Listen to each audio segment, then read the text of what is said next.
सबका आपके अपने YouTube चैनल की कथा टीवी पर मैं मीनू शर्मा स्वागत करती हूँ। आज प्रतिपदा तिथि को माँ शैलपुत्री की पूजा की जाती है। माँ शैलपुत्री को उमा, सती, हेमवती आदि नामों से जाना जाता है। क्योंकि माँ शैलपुत्री का वाहन वृषभ है तो उन्हें वृषभारूढ़ा के नाम से भी जाना जाता है। माँ के माथे पर चंद्रमा सुशोभित है और उन्हें सफेद रंग बहुत ही प्रिय है। इसीलिए माँ की पूजा में उन्हें सफेद रंग के ही वस्त्र, पुष्प, गाय का घी और मिठाई अर्पित की जाती है। माँ के दाएं हाथ में त्रिशूल है और बाएं हाथ में कमल है और यही देवी प्रथम दुर्गा है। मान्यता है कि माँ शैलपुत्री की पूरी विधि विधान से पूजा करने से जीवन में शांति और सुख समृद्धि का वास होता है। और जब माँ शैलपुत्री की पूजा की जाती है तो मंत्र, जाप, आरती और कथा पढ़ना भी जरूरी माना गया है। तो आइए रसपान करते हैं माँ शैलपुत्री की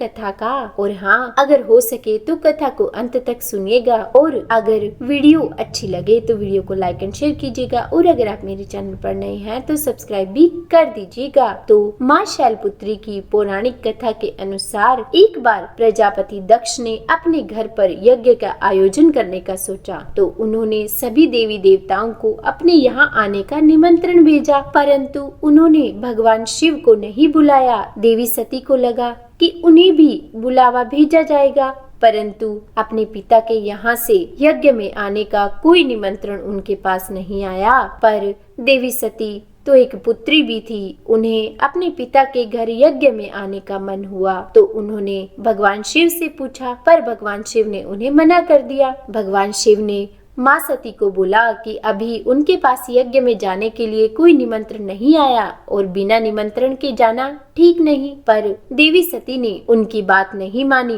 बार बार यज्ञ में जाने का भगवान शिव से देवी सती आग्रह करने लगी और फिर अंत में भगवान शिव ने उन्हें जाने की अनुमति भी दे दी। और फिर जब देवी सती अपने पिता राजा दक्ष के यहाँ पहुँची तो उन्होंने देखा कि अपने पिता के यहाँ कोई भी उनसे सम्मान और प्रेम से बात नहीं कर रहा और भगवान शिव का मजाक उड़ाया जा रहा है। स्वयं प्रजापति दक्ष ने भी देवी सती का अपमान किया।